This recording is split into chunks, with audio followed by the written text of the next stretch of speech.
If I were to ask you what is the most important skill to get a job, what would you say? Math, perhaps? A bit of science?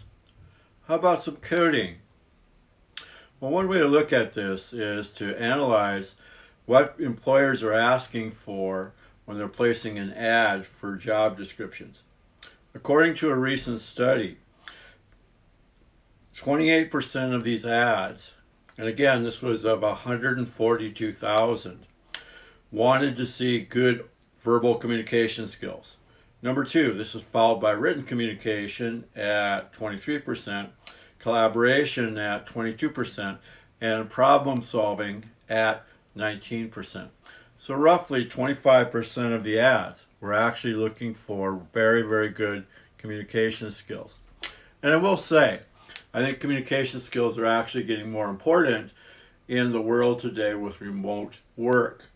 Why? Well, first of all, you can't ask the person next to you what the boss said after you spaced out. And secondly, it is much harder actually to run a meeting and to do the other things we need to do through remote means unless you have really, really, really good communication skills. So in our class, we're going to talk about three major types of skill sets. First one is written, second one is verbal, and the third one is electronic. Let me focus on the written first. So as part of the class, we're going to take a look at the classic, the idea of putting together a resume and a cover letter. But that's no longer enough. We're also going to take a look at the LinkedIn profile. I will tell you now, there's a large number of people recruiting talented people like yourself on LinkedIn. Got to have a decent profile. Third one is we'll take a look at short form messages. And by that I'm talking a little bit about text and email. These are most likely the most common types of written communication you will do.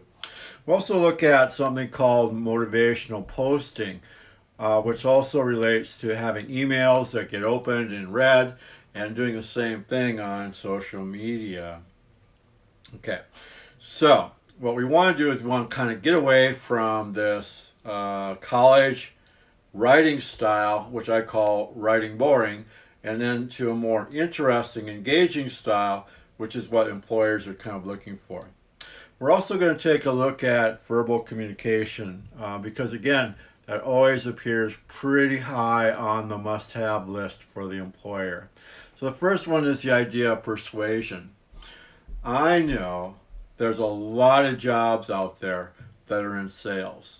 And you may not necessarily think that hard about it or have thought that hard about it, but the point is that most companies will train you on the product knowledge side, but a lot of them don't have as much training or no training on the persuasive side. Number two, if you're going to be good at working with people, you got to have really good listening skills. And I will tell you, listening is actually a really, really, really difficult thing to do well. So again, we need to polish that a bit. Number three, the idea of asking questions.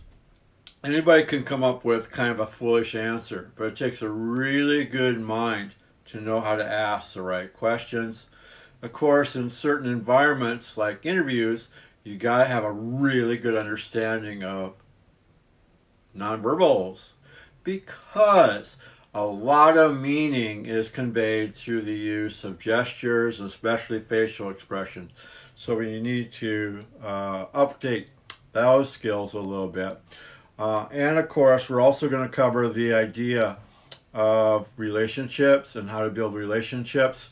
This is especially vital in the last one, which is the idea of how one can perform a really, really good interview.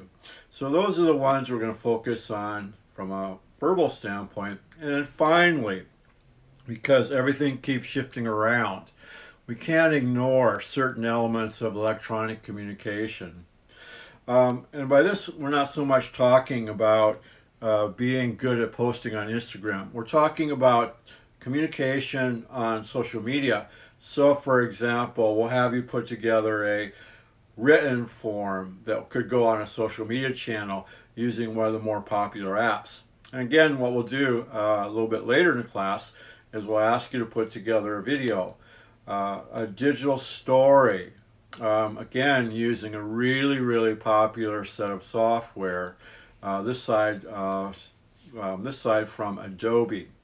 So I know a lot of you are busy. It takes a lot of time to work and have family life, and of course do all the other things that you need to do. But I hope that all of you will put some time into this class, again, because it is something that is very much in demand from the employer perspective, and also because communication is something that you just never can get too good at. We need to keep plugging away at it year by year, and even potentially month by month. So we have a course that I believe is very relevant. We have a textbook which is very good, and I hope that you will enjoy the class.